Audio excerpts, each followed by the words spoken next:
Russian President Vladimir Putin has called for negotiations with the West to end the war with Ukraine. Speaking to a Western journalist for the first time since Moscow invaded Ukraine, the Russian leader told US talk show host Tucker Carlson he has no interest in invading any other European countries. In the world of international discourse, few encounters hold the fascination of a dialogue between two famous geopolitical figures. Tucker Carlson, the fearless questioner, sits one-on-one with Vladimir Putin, whose every move echoes across the global stage. What terrifying things did Vladimir Putin reveal? Do you have to prepare for the worst? Join us as we break down the conversation between Carlson Tucker and Vladimir Putin. Who blew up Nord Stream? Would you be satisfied with the territory that you have now? Can you imagine a scenario where you sent Russian troops to Poland? Do you have evidence that NATO or the CIA did it? Tucker Carlson, a highly esteemed commentator, has secured what can only be described as an unparalleled opportunity. Tucker Swanson McNear Carlson is an American conservative commentator and writer. He used to host the political talk show Tucker Carlson Tonight on Fox News from 2016 to 2023. After leaving Fox News, he started a new show called Tucker on X. This week, he found himself in the enviable position of sitting across from none other than Russian President Vladimir Putin. Their meeting was not merely a casual chat. Rather, it was a profound exploration of the Ukraine war, a conflict that has gripped the attention of the global community. What transpired was not a mere snippet of dialogue, but an extensive conversation that unfolded over more than 2 hours. For the past 2 years, Western media like CNN have been keen on sitting down with President Putin for interviews, but he always said no. Everyone's been curious about why he finally agreed. Maybe the Kremlin thought it would benefit them somehow. The Kremlin did mention before this interview that they don't see much value in talking to what they call traditional Western media, believing it's biased against Russia. The Kremlin seemed pretty happy about the interview beforehand, saying it might become famous and that other media might envy it. Ukrainians, on the other hand, see it differently. Some say it's just an attempt to justify what they call the genocide against Ukrainians. It's interesting because they've been talking to journalists in Russia about it.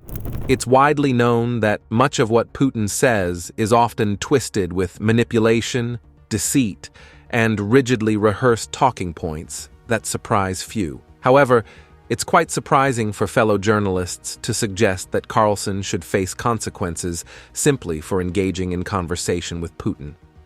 The National Review has highlighted a member of the European Parliament who is urging the legislative body to ponder imposing sanctions on Tucker Carlson due to his interview with Russian President Vladimir Putin. This call stems from the belief that Putin's status as a war criminal warrants sanctions against anyone aiding him, including those who conduct interviews with him. Former Belgian Prime Minister Guy Verhofstadt weighed in on the matter, stating that Carlson explained why he felt it was not just appropriate but necessary to engage with Putin. He acknowledged the risks involved in such interviews and emphasized the careful consideration taken over many months before the discussion. The primary rationale behind conducting the interview, as Carlson expressed, is rooted in the fundamental duty of journalism, to inform the public. In response to the criticism, Tucker emphasized the importance of asking two questions and holding leaders accountable, regardless of their political connections. He recognized the gravity of the situation, but remained committed to conducting a fair and informative interview. Carlson clarified his reasons for conducting this interview. He explained that, as a journalist, it's his responsibility to keep the public informed. According to Carlson, many Americans are unaware of why Putin took action in Ukraine or what his intentions are. Furthermore, they've never even heard his voice, which is unjust. Americans have the right to be fully informed about a conflict they're involved in, and journalists have the right to provide them with that information. He explained that freedom of speech is a fundamental part of every American's heritage. With the world undergoing significant transformations due to a war that has been ongoing for 2 years and reshaping global dynamics, there's a pressing need for information. Yet, despite this urgency, a disturbing trend seems to emerge where interviewing controversial figures is deemed equal to a crime in the eyes of some journalists. However, according to Tim Blair, an Australian journalist and commentator, if given the chance, most journalists would sit down with Vladimir Putin. He's a prominent figure globally, and many respected journalists, including those with different political leanings, have interviewed him before. Although it's not uncommon for journalists to face criticism for interviewing controversial figures, there's a long-standing tradition of engaging with diverse perspectives. In a speech back in 2013, the Russian leader hinted that many countries in Europe and North America were drifting away from their traditional values, like Christian beliefs. He felt they struggled to blend into foreign cultures smoothly. Recently, Nikolai Patrushev, a close advisor to Putin, criticized the Black Lives Matter movement in the US and suggested there are places where white people are unwelcome. Putin and his allies also share some ideas with the conservative side of US politics, such as being against abortion and not supporting LGBTQ rights campaigns. Interestingly, Putin and Carlson have some mutual friends. Carlson even traveled to Budapest to praise Viktor Orban, Hungary's leader, who is also supportive of Putin. This interview between Putin and Carlson happened during a critical moment in US politics, with a heated presidential race and Republicans in Congress blocking aid to Ukraine. Putin seemed quite pleased to get the opportunity to tell the US that if they stopped sending weapons to Ukraine, the conflict there would likely end swiftly, and that appeared to be the initial topic Tucker discussed. If you really want to stop fighting, you need to stop supplying weapons. It will be over within a few weeks. That's it. And then we can agree on some terms. Tucker begins by asking Putin why he thinks the US might attack Russia. Putin then delves into Russian history, mentioning past invasions, like the Mongol invasions known as the Horde, spanning from 9th to the 14th century and into the 20s. Tucker repeatedly asks why this history matters today. Putin clarifies that he sees a continuous effort to weaken Russia from various angles, leading to the current conflict in Ukraine. He distances himself from past decisions, like allowing Ukraine to gain independence from the USSR, and criticizes what he calls the Nazification of society. Putin emphasizes his vision of unity for Russia, but expresses disappointment at past collapses, like the Soviet Union's collapse in 1991. He hoped for cooperation, but felt let down by the failure to establish a new system without NATO expansion. Putin discusses NATO's five-fold expansion and its pressure on Russia, particularly evident in events like the 2014 crisis in Ukraine.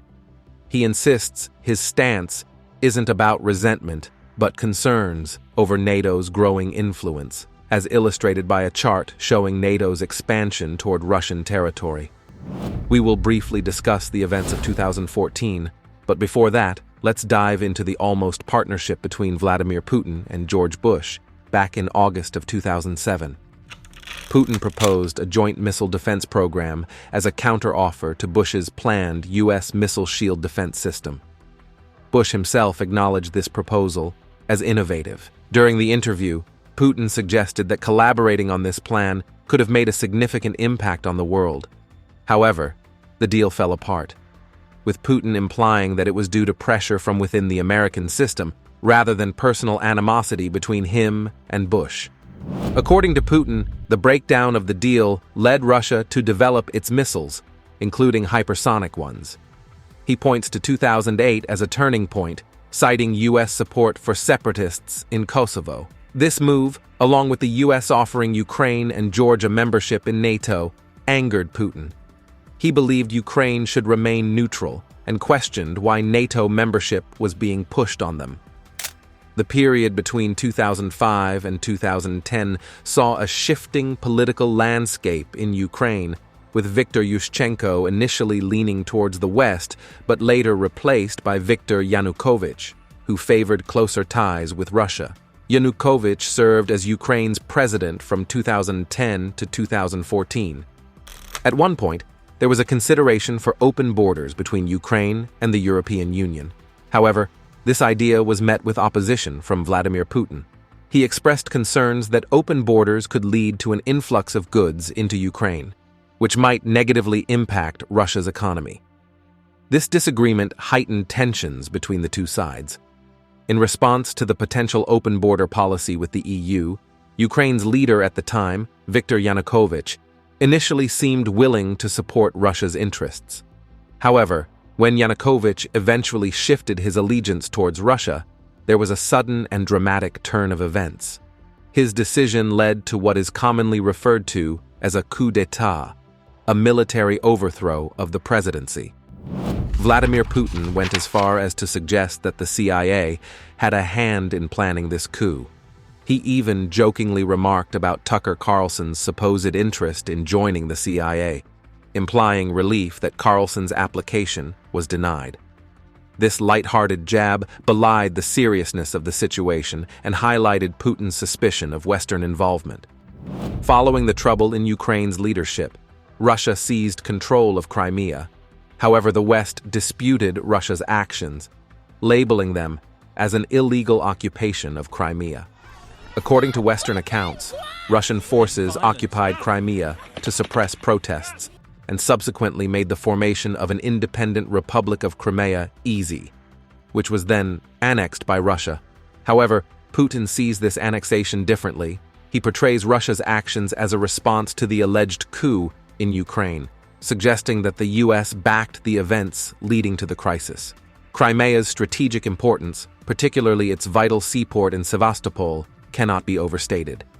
This region serves as a crucial naval base for Russia, making its control a significant geopolitical asset. The annexation of Crimea marked a critical turning point in the Russia-Ukraine conflict. It intensified tensions between Russia and the West, leading to further hostilities and the outbreak of armed conflict in the Donbas region. This conflict represented a new phase in the ongoing struggle between Russia and Ukraine, with Crimea remaining a controversial issue on the international stage. The conflict started on April 12, 2014, resulting in a tragic loss of lives. Approximately 14,000 individuals perished, including around 6,500 Russians, 4,400 Ukrainians, and 3,400 civilians. This devastating toll underscores the long-standing tensions and unresolved issues in the region. Vladimir Putin claimed that he has repeatedly called for peace and urged for decades to keep weapons out of Ukraine. To prevent the situation from getting worse, he spearheaded the negotiation of the Minsk agreements, aimed at bringing stability to the Donbas region and putting an end to the conflict. Despite Putin's efforts, Ukrainian President Zelensky has been hesitant to fully implement the Minsk Accords, which has hindered progress toward peace. Ukrainian President Volodymyr Zelensky said he never planned to honor the 2014-2015 Minsk agreements to create peace between Russia, he said in a recent interview with a German magazine. While he never planned to honor the agreements, he was elected on the promise of ending the Donbas war. However, Ukraine has countered Putin's allegations, asserting that they have always been committed to implementing the Minsk agreements. They're not showing any willingness to implement the Minsk agreements or to start a real political process. They argue that it is Russia who has failed to uphold its end of the agreement, worsening instability in the region. In response to Ukraine's accusations, Putin argues that Russia is ready to implement the plan. However, this assertion is met with doubt, as actions speak louder than words.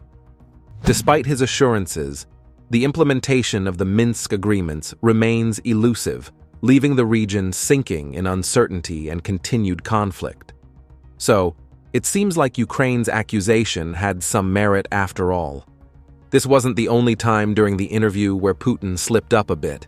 However, amidst these slip-ups, there were some genuinely interesting points raised by Putin.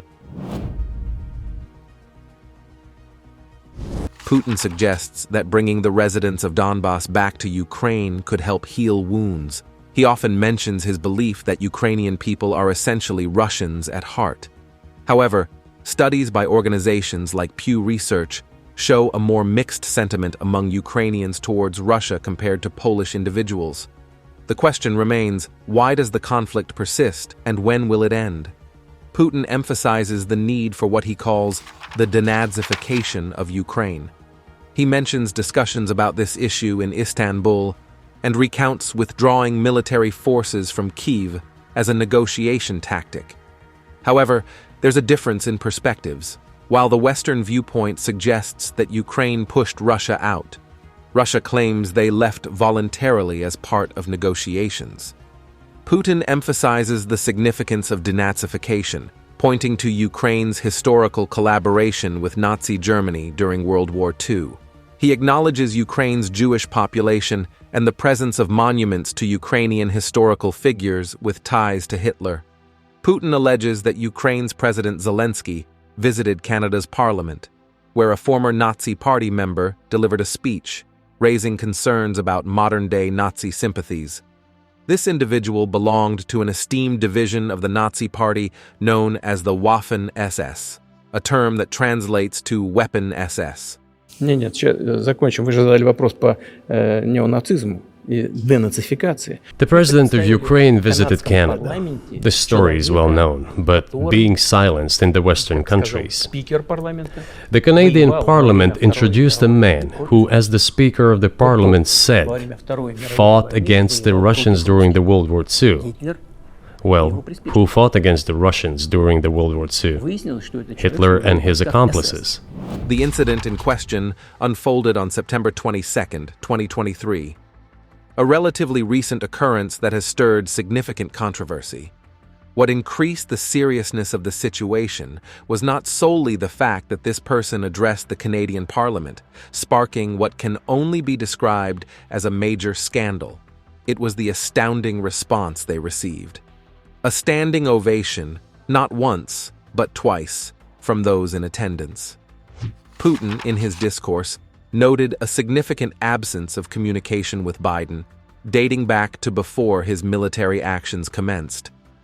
When Tucker suggested that Putin should initiate a conversation with Biden to facilitate a resolution, Putin's response was pointed. He questioned the necessity of such a discussion, highlighting a significant aspect of his negotiation position. Indeed, Putin's assertion regarding the stopping of weapon supplies to Ukraine bears considerable weight. He proposed that if such provisions were stopped, the conflict could potentially conclude within a matter of weeks. If you really want to stop fighting, you need to stop supplying weapons. It will be over within a few weeks. That's it. And then we can agree on some terms. This insight into Putin's negotiation strategy offers a deeper understanding of his perspective on the ongoing conflict. In essence, Putin is saying, "You're suggesting we negotiate, but then I say, we'll only negotiate after you stop supplying weapons and fighting. You imply that once you've achieved your goals, then we can talk." Obviously, this stance doesn't leave much ground for negotiation, especially for the United States, Ukraine, and the European Union. Keep in mind that Putin's approach to negotiating becomes crucial here, as we'll soon see. Moving forward, Tucker raises the question, is NATO concerned? Putin's response sheds light on NATO and the United States narrative, which portrays Russia as a nuclear threat, potentially leading to a global conflict. Putin strongly denies such intentions, emphasizing that Russia would only use military force in self-defense, demonstrating a commitment to global stability. He argues against the idea of pushing for a global war, highlighting the destructive impact it would have on humanity. Putin accuses the West of using fear tactics to extract more funds from taxpayers, pointing out the presence of American and Polish mercenaries in Ukraine as examples of misguided interventions. Это абсолютно исключено. It is absolutely out of the question. It goes against common sense to get involved in some kind of a global war. Глобальная война поставить на грани налогоплательщиков. In order to extort additional money from US taxpayers and European taxpayers in the confrontation with Russia in the Ukrainian theater of war. However, Putin's criticism of America doesn't end there. He questions why America is fixated on Ukraine when it faces pressing domestic issues like border security and a staggering national debt of $33 trillion. He suggests that giving priority negotiations with Russia and returning to a foundation of mutual respect would serve the interests of both nations better. This comment raises thought-provoking questions about America's foreign policy priorities and the importance of diplomacy in international relations. Putin's remarks resonated deeply with both Democrats and Republicans, striking a nerve that united them in acknowledgement of the pain inflicted. Tucker Carlson then probes Putin about the Nord Stream pipeline explosion, seeking evidence. Putin's response subtly indicated the United States' involvement, urging Tucker to connect the dots and consider who would benefit from such an act. He underscores the challenge of countering U.S. propaganda due to its control over the media, citing recent events like the Twitter files leak as indicative of this influence. Expanding on the status of the Nord Stream pipelines, Putin provides a comprehensive overview. He describes the operational status of each pipeline, explaining the impacts of damage on functionality. Additionally, Putin delves into the topic of the dollarization of the United States, criticizing its use as a weapon that undermines its own economic strength. As a side note, he acknowledges the continuous printing of money by the Federal Reserve, acknowledging its role in sustaining the dollar's status as the world's reserve currency. However, he speculates about potential alternatives in the future, such as Bitcoin or a common currency proposed by BRICS nations, Brazil, Russia, India, China, and South Africa.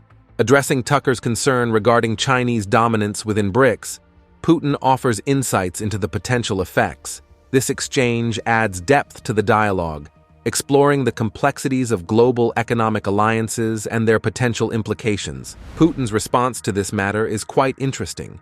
He compares the relationship between Russia and China to that of neighbors and relatives, emphasizing the importance of maintaining cordial ties despite any differences. With a border spanning thousands of kilometers, Russia and China have historically prioritized cooperation.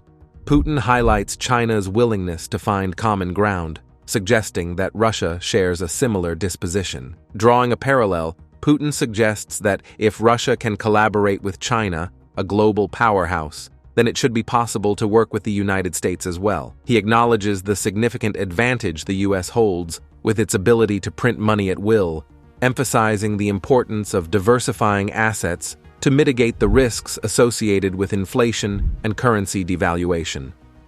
Furthermore, Putin questions the legitimacy of the United Nations, highlighting the historical context of Russia's involvement since the days of the Soviet Union. Despite attempts by the U.S. to exclude Russia from the UN, its status as a permanent member of the Security Council, known as the P5, solidifies its place within the international body. The term P5 refers to the permanent 5 members of the United Nations Security Council: China, France, Russia, the United Kingdom, and the United States. These nations hold significant influence within the UN due to their full veto power, meaning any one of them can block a decision proposed by the Security Council. This veto power is why Russia remains a member of the UN, despite challenges to its legitimacy. Vladimir Putin explains that this power dynamic highlights Russia's presence in the UN as it allows them to assert their interests on the global stage. He praises former U.S. Presidents George W. Bush and Donald Trump, emphasizing that despite their differing personalities, they were brilliant politicians with whom Russia had functional relationships. Putin stresses that what matters most in diplomacy is not the attitude of leaders, but their ability to pursue common goals. When Tucker Carlson questions whether President Biden is attempting to exert dominance, Putin responds with an offensive remark, suggesting uncertainty about who truly holds power in the United States. This comment can be interpreted as a criticism of Biden's leadership, implying that decision-making might be influenced by other entities, such as corporate interests tied to the military-industrial complex. While these assertions remain arguable and not universally accepted, They reflect concerns about the influence of external forces on American governance. Each person must conclude that matter. Vladimir Putin discusses the constant pressure Russia faces from all directions, particularly due to NATO expansion and the supply of weapons to Ukraine, which he deems unacceptable. He emphasizes the need for a negotiated solution to ease this pressure on Russia. While he hints at his willingness to negotiate, he avoids directly addressing whether he would be content with the current territorial situation. This could stem from his desire to reduce pressure on Russia and protect the Russian homeland.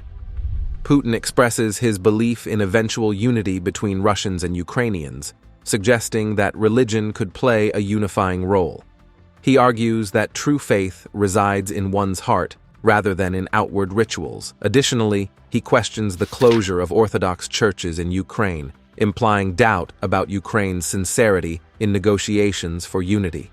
When asked again about negotiation terms by Tucker Carlson, Putin expresses frustration, citing past attempts at negotiation, such as the agreements made in Istanbul and the withdrawal of Russian forces from Kyiv. However, he claims that these efforts were frustrated, suggesting interference from countries like the US and the UK. Putin asserts that Russia remains open to negotiation, but insists that genuine willingness to negotiate must come from the other side. So, here's where Putin left off with negotiations. His stance is clear. He's open to negotiations, but there's a condition. He says, "Come to us when you're ready to negotiate." However, Putin insists that for negotiations to happen, all fighting must stop and weapons supply must cease. Then, after a few weeks, when everything calms down, negotiating can start. It's like he's saying, "Sure, I'm up for it, but only if you back down first." Shifting gears a bit, there was some talk about Elon Musk. Putin thinks highly of Musk, calling him a very smart man. He mentioned how Musk recently implanted a chip into someone's brain and talked about the potential risks of genetics and AI in the future. Putin believes these risks will eventually be regulated, similar to how nuclear weapons were regulated when people realized the threat to humanity. The regulation of nuclear weapons began in earnest following the conclusion of World War II, which saw the devastating use of atomic bombs on the Japanese cities of Hiroshima and Nagasaki in August 1945. These bombings, conducted by the United States, marked the first and only instances of nuclear weapons being used in warfare, resulting in catastrophic human casualties and widespread destruction. In the aftermath of the war, there was growing recognition among world leaders of the unexpected destructive power of nuclear weapons and the urgent need to prevent their further proliferation. This led to the initiation of efforts to regulate and control nuclear weapons at the international level. One of the earliest and most significant steps in nuclear arms control was the establishment of the UN in 1945, shortly after the end of World War II. The UN provided a platform for member states to address global security concerns, including the threat posed by nuclear weapons. In 1946, the newly formed UN General Assembly adopted its first resolution, which called for the elimination of atomic weapons and the establishment of a commission to deal with the problems raised by the discovery of atomic energy. The Cold War rivalry between the United States and the Soviet Union further fueled concerns about the spread of nuclear weapons. Both superpowers began massive nuclear arms buildup programs, leading to an arms race that escalated tensions and increased the risk of nuclear conflict. However, even amid this competition, there were efforts to establish mechanisms for nuclear arms control and disarmament. One of the earliest agreements aimed at limiting the spread of nuclear weapons was the 1968 Treaty on the Non-Proliferation of Nuclear Weapons, NPT. The NPT, which entered into force in 1970, sought to prevent the spread of nuclear weapons to non-nuclear weapon states while promoting peaceful uses of nuclear energy. It established a framework for nuclear disarmament and called for nuclear-armed states to pursue negotiations in good faith toward nuclear disarmament. Despite these challenges, international efforts to regulate nuclear weapons have persisted.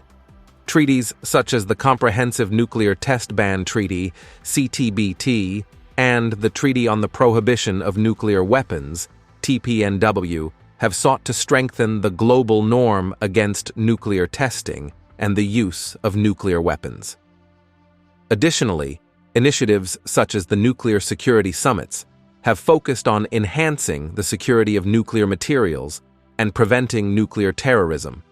So, according to Putin, just like nuclear weapons, genetic engineering, and AI might face strict rules to ensure everyone's safety. Towards the end of the interview, Tucker Carlson made a strategic move that can be likened to a game of 4D chess. He asked Putin if he would release the jailed Wall Street Journal reporter. This move was clever for two main reasons. Firstly, if the reporter were to be released, Tucker Carlson would be hailed as a national hero. Secondly, even if the release didn't happen, Tucker's effort to advocate for the reporter's freedom would earn him favor with the mainstream media. This is because the media doesn't want to see one of their own in jail, especially in Russia. The reporter in question is Evan, a 33-year-old who worked for the Wall Street Journal. In Russia, a court made a ruling on the appeal filed by Evan Gershowitz. Currently, he's being held in custody before his trial, facing accusations that he strongly denies.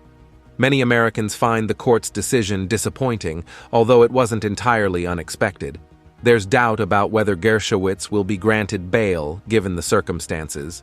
The court has decided to keep him detained until May 29th, citing charges related to espionage. Gershowitz is being held in Lefortovo, a well-known prison in Russia with a history of housing political prisoners. The significance of securing bail for him outside such a facility before the trial cannot be overstated. However, the recent appeal focused mainly on his pre-trial detention rather than the specifics of the charges against him. According to Russian authorities, Gershowitz was arrested in the act of trying to access classified information about an arms factory in Yekaterinburg, Siberia. Conversely, U.S. President Joe Biden and the State Department have criticized his detention, deeming it illegal and politically motivated. It's worth noting that the American ambassador, Lynn Tracy, attended Gershowitz's court appearance, along with diplomats from other Western countries. While the presence of foreign diplomats in the courtroom has drawn criticism from the Russian government, it's seen as interference in their legal processes. Despite the ongoing legal proceedings and international scrutiny, the situation remains complex and uncertain. According to Putin, Evan was not simply a reporter, but was involved in espionage. Putin mentioned that they caught Evan in the act and hinted at finding a solution that would benefit everyone, although it hasn't been reached yet. Reflecting on the interview, a veteran from the U.S. Army who has seen combat shares his perspective. Initially, he was concerned that Tucker Carlson might conduct a soft, flattering interview with Putin. But that wasn't the case. Carlson asked tough questions, which was a relief. It's important to note that Russia has a history of silencing its critics, even resorting to lethal means. Those who speak out against the government have been killed. So, the fact that Carlson dared to confront Putin deserves recognition. It was a bold move considering the potential risks involved. The veteran also acknowledges Carlson's efforts to advocate for a jailed journalist, which is commendable. However, he clarifies that this doesn't mean he's an avid fan of Carlson. Rather, he believes in giving credit where it's due. Moving on to the interview itself, the veteran describes it as well executed and probing without unnecessary hostility. Yet he warns that Putin is adept at manipulating information, likening it to a cup of tea. One cup holds genuine, truthful information, while the other contains poisonous lies. Putin's mastery lies in serving the latter disguised as the former, spreading misinformation and propaganda through various media outlets. This analogy illustrates how easily misinformation can be consumed if one isn't discerning. What Putin did cleverly, according to the veteran, was to mix a cup of truth with a cup of lies, turning them into 2 cups of harmful misinformation. The conversation between Tucker Carlson and Vladimir Putin delved into various critical issues, offering insights into the complexities of international relations and geopolitics. From discussions on Ukraine and NATO to the regulation of nuclear weapons and the role of the United States in global affairs, the dialogue provided valuable perspectives from both sides. Putin's remarks on denazification in Ukraine and the Nord Stream pipeline explosion raised serious questions about historical contexts and contemporary challenges. Moreover, Carlson's probing inquiries and Putin's responses shed light on diplomatic tensions and potential paths toward resolution. Overall, the conversation highlighted the importance of dialogue and understanding in addressing global issues, highlighting the need for cooperation and mutual respect among nations. What are your thoughts on Tucker Carlson's interview with Vladimir Putin? Let us know your opinion in the comments below.